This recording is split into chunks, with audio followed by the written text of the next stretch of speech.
set my spirit free. Oh, Lord, remember me.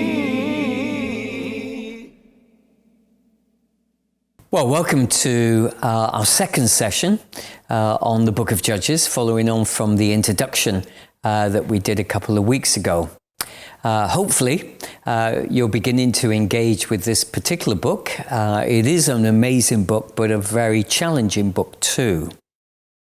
I guess the Book of Judges invites us into what we might call the shadowlands of the history of the people of Israel. Nothing seems to be straightforward.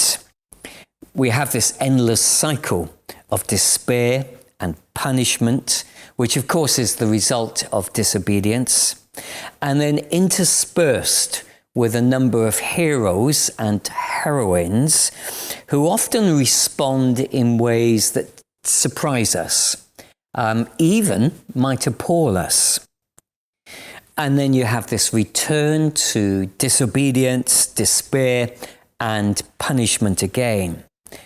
And here today, in the bulk of what we're going to hear read for us, is an assassination. How would we describe it? Is it a political assassination? Maybe even a religious assassination, if there is such a thing.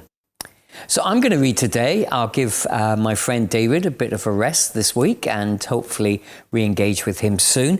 So I'm reading today from Judges chapter 3 and verses 7 to 31. The Israelites did evil in the eyes of the Lord. They forgot the Lord their God and served the Baals and Asherahs.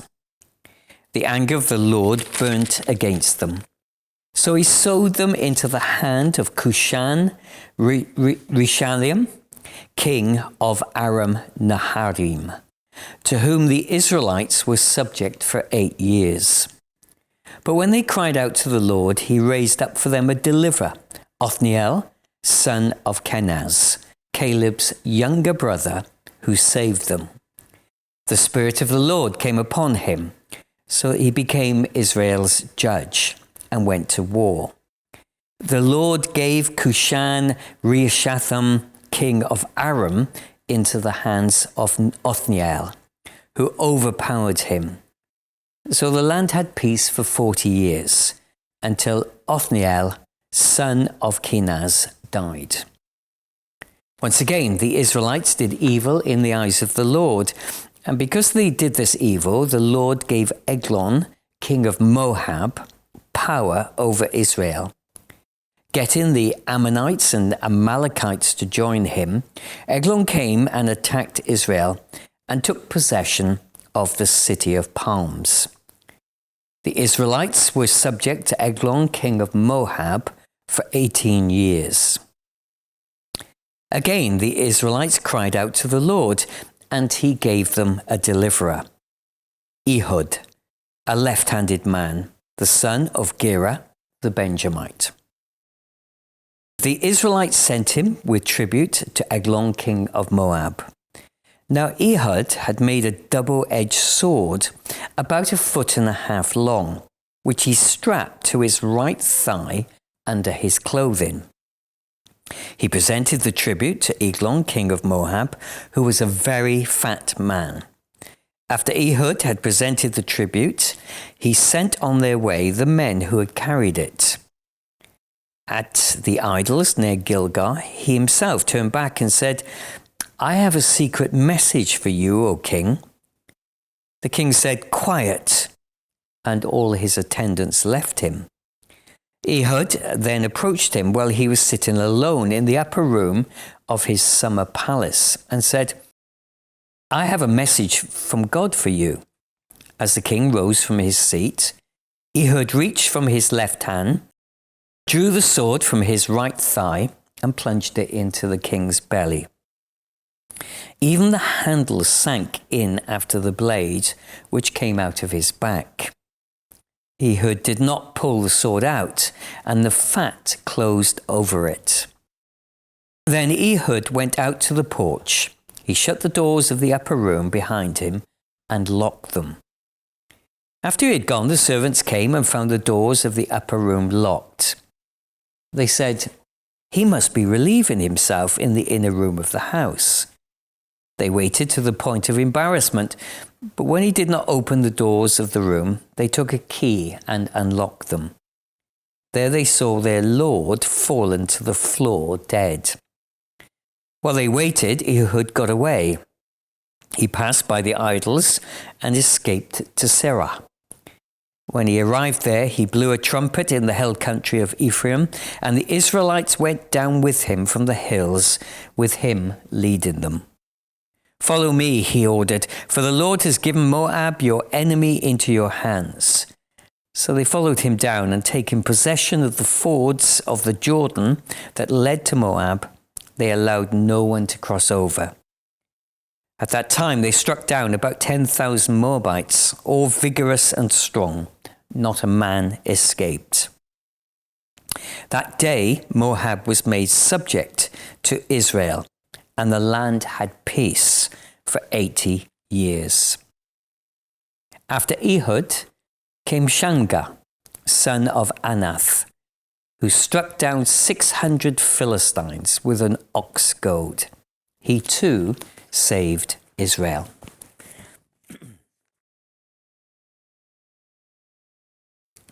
Well, immediately reading the opening words of chapter 3 and verse 7 onwards, we hit this cycle that we've talked about before. It's obvious here, probably more obviously here than in any other chapter contained within the book of Judges.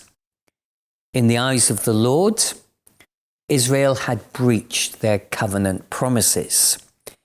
They were disobedient to the very first commandment that Moses had received from God.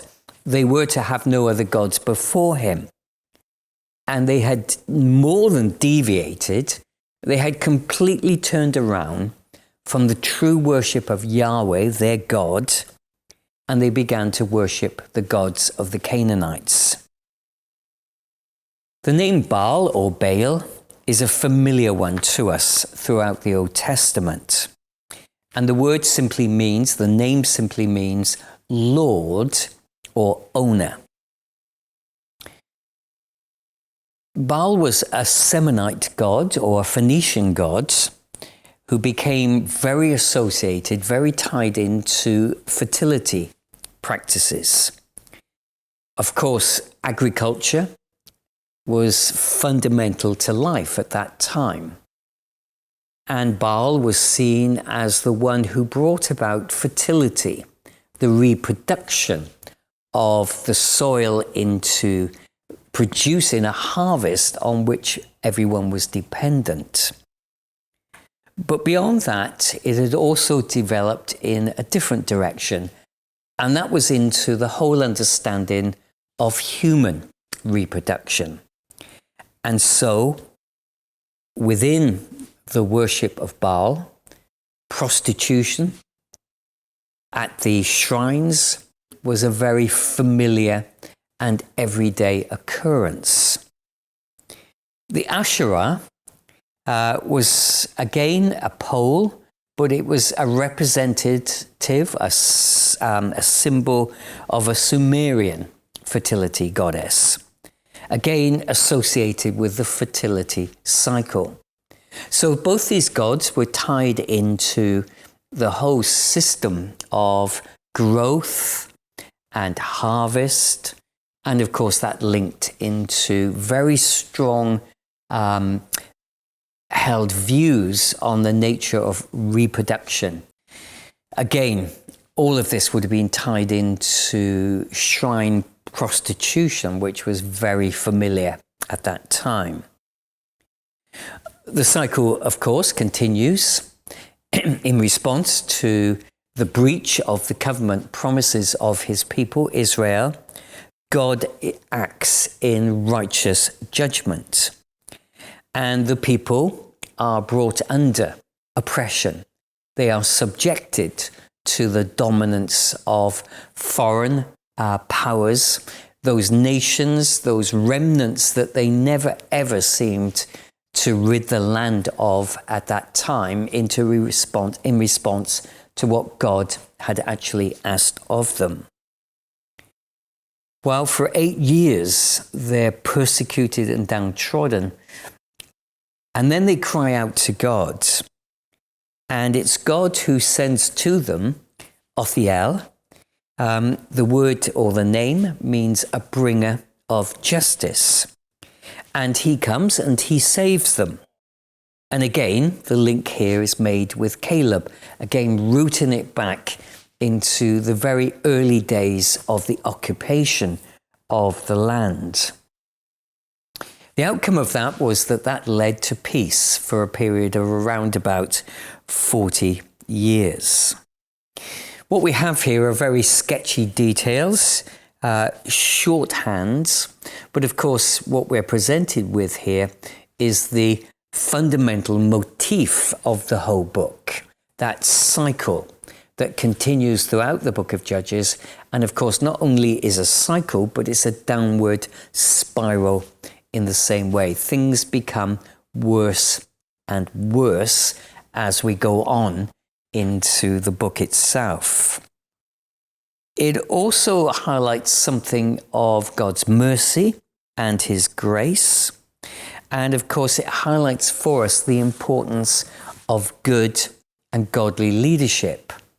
And Othniel could well be described as a true judge in the sense that he remained loyal to God and did what God asks of him. In one sense, as we've already seen, this particular chapter, chapter 3, really sets the whole tone for the rest of the book. Here we see the dynamic at work, that dynamic being played out. Disobedience leads to occupation and persecution, and of course, further to that then means that they need a savior, someone who will bring them liberation from their enemies. The story we move on to now in chapter 3, and it's the bulk of material in chapter 3, again is a really strange story. We're introduced first of all to Eglon, king of Moab. Ironically, the name actually means little fat bull, and I think maybe the narrator and the writer is playing on lots of themes here, trying to create impressions in our minds. And the king, Eglon, brings together some of the most aggressive enemies of Israel into some kind of short-term alliance. That is, of course, the Amorites and the Amalekites. And together, they capture or recapture Jericho. Jericho, of course, was a city of palms. And so again, this was one of the first cities that was brought under the control of God's people, Israel, but already, because of disobedience, because of the breach of their covenant promises, we're told that Jericho is now reoccupied by foreign powers. For 18 long years, the people suffer under this alliance of the Moabites, the Amalekites, and of course the Ammonites joining together. It's hard to imagine why it would take them 18 years for the people of Israel to cry out to God. And I think it reminds us that in disobedience often comes stubbornness, a refusal to believe that what is happening as a consequence of the actions is actually down to our responsibility. 18 years it appears to take the people to cry out to God for a deliverer. And what a deliverer we're introduced to. His name is Ehud, or probably Ehud would be more of a correct pronunciation. We'll continue with Ehud for the moment. And again, the narrator, the writer of the story, and the editors that reworked the story want us to see the background into that name. The name means the loner. So what we have here is a figure, a man, who is presented as the most unlikely possible deliverer.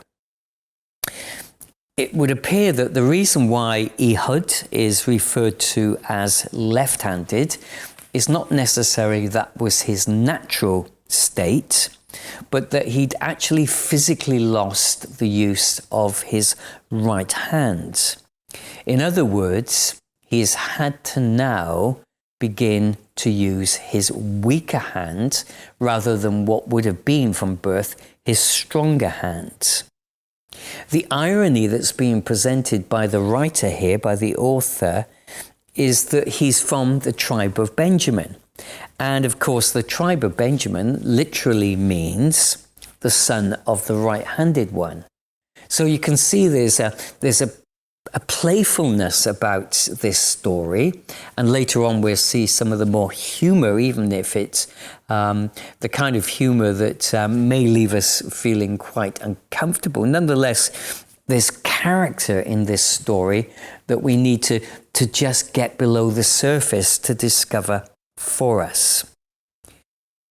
So Ehud would have not been seen as a threat, a man of weakness, a loner, disabled. I guess he would be described within the culture at that time. Ideal as an envoy, therefore, because he wouldn't have been seen as a threat to anyone, particularly to go to the court of the king Eglon in among the Moabites. Everyone, and this reflects perhaps on our modern thinking, saw his disability. But what they didn't see, of course, was his strength. And I guess in modern terms, that can often be the case. So rather than we describe people as being disabled today, we would say that they are people with ability. And of course, Ehud has advantages created by his disability, which he can use to become a source of strength. And again, it highlights for us that God is more than able to use people who might be, in human terms, considered to be useless or ineffective. And thankfully, we can celebrate that to be true. And the whole book of Judges reminds us of that. Time and time again, our heroes and our heroines will be people with great vulnerability, great disadvantages, as well as advantages and abilities. And so let's move on to think now about the assassination itself. Well, of course, no one is recommending this as an act that should be carried out by anyone. But nonetheless, we have to admire his planning and his coolness. Clearly, here is a man, Ehud, who believes he's on a mission for God, even if the method, his methodology, is not one that we would approve of. He's sent with tribute money, and he's sent from a very dispirited people. But he departs as a hero, and he motivates his people into action. So even though the people of God would have seen his weaknesses, clearly they are the ones who have weaknesses, and Ehud himself is more than able to use his abilities to create an environment where he's able to do something effectively for God. So we see that Ehud prepares his instrument, his weapon, and then he enters into the courts of the king Eglon. He is inspired by the standing stones in Gilgal. After he has left the tribute money, somehow what he sees of these standing stones in Gilgal, which of course were set up as a symbolic reminder to the people of God of this great victory that God had brought to Israel, as he's leaving the court of King Eglon, he's inspired to go back and to take courage and to do something that he believes that God is asking of him. And of course, he uses cleverness. He uses his disadvantages to his advantages, because of course, no one would have seen him as a threat. No one would have thought, well, we better search his body for weapons, because he couldn't use a weapon in the traditional sense or the traditional understanding of it. And so the king feels comfortable enough to clear everyone out of the way and to have this one-on-one conversation with our hero, Ehud. He then acts very quickly, very cleverly, and he of course takes his weapon, pulls his weapon out, and carries out the dreaded deed, the dastardly deed almost. And then he secures all the time that he needs by creating the impression that the king, of course, is using the toilet and is not to be disturbed. What we expect has happened is that the sword has pierced the Eglon's bowels. And that's why, of course, without going into the sordid details of that, why the guards assume that he's using the toilet. I don't think any of this is to be taken too literally.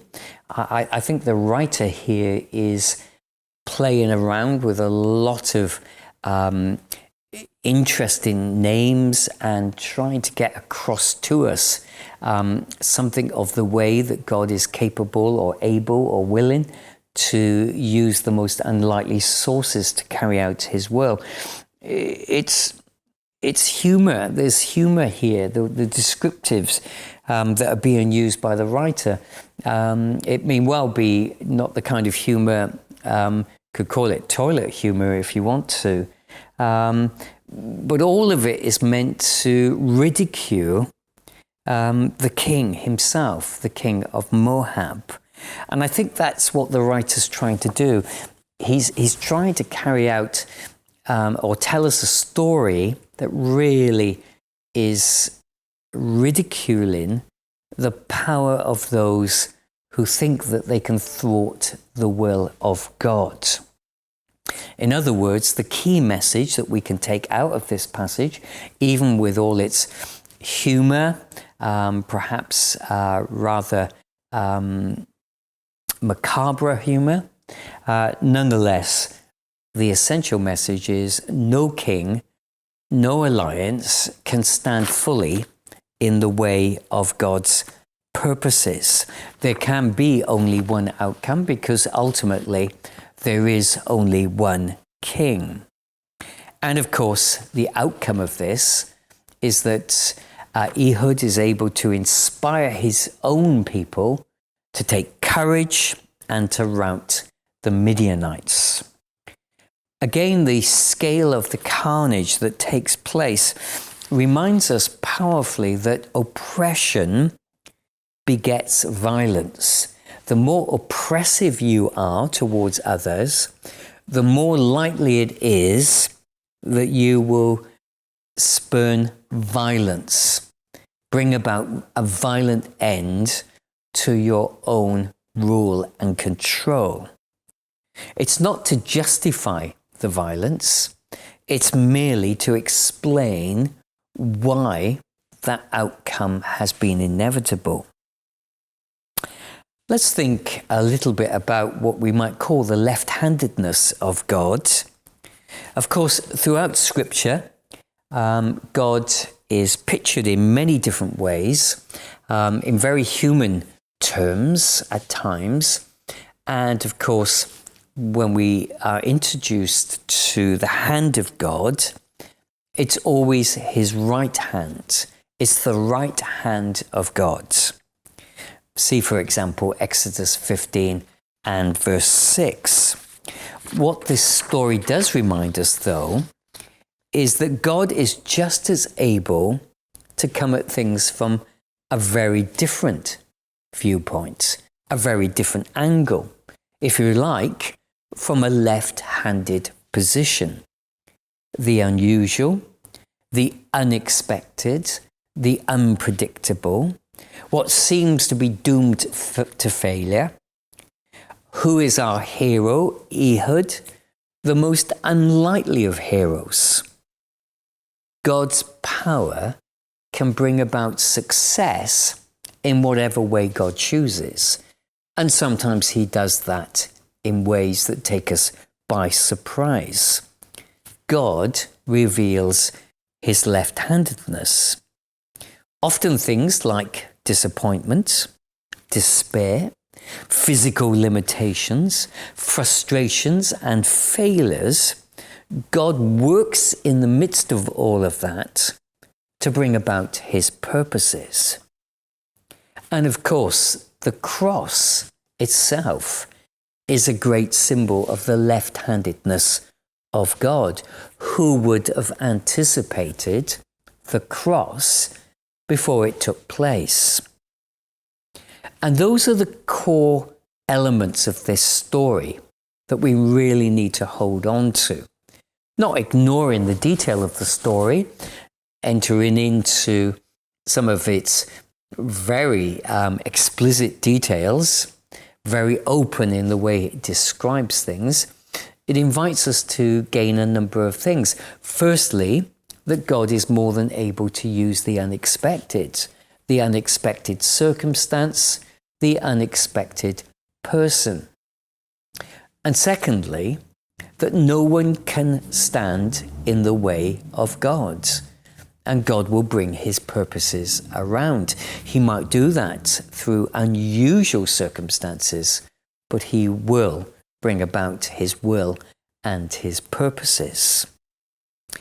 Chapter 3 finishes with just a little cameo again, just as it opened in verse 7, with a man called Shamgar. It's again the very briefest of details.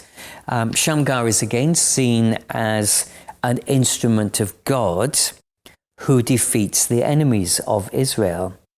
Now, what's interesting about Shamgar is that it's not a Hebrew name, which might suggest that he wasn't Israeli, or it might suggest that he was from a mixed marriage between perhaps an Israelite and a Canaanite, as we've seen. And again, the whole of chapter 3 is just simply saying to us, never write anybody off. God has the power and the authority to use, from a left-handed position, anyone that he so chooses.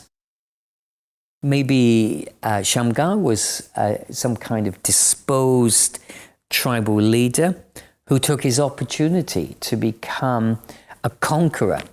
Well, he certainly did become a conqueror and is listed as one of the judges of Israel.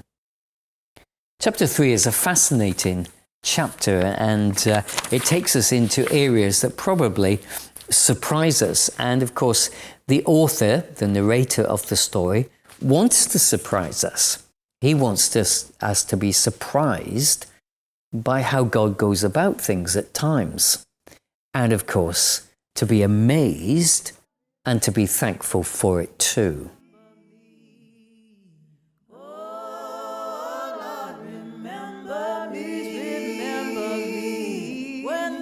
Chains get broken, set my body free. Oh, Lord, remember me, remember me.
Set my spirit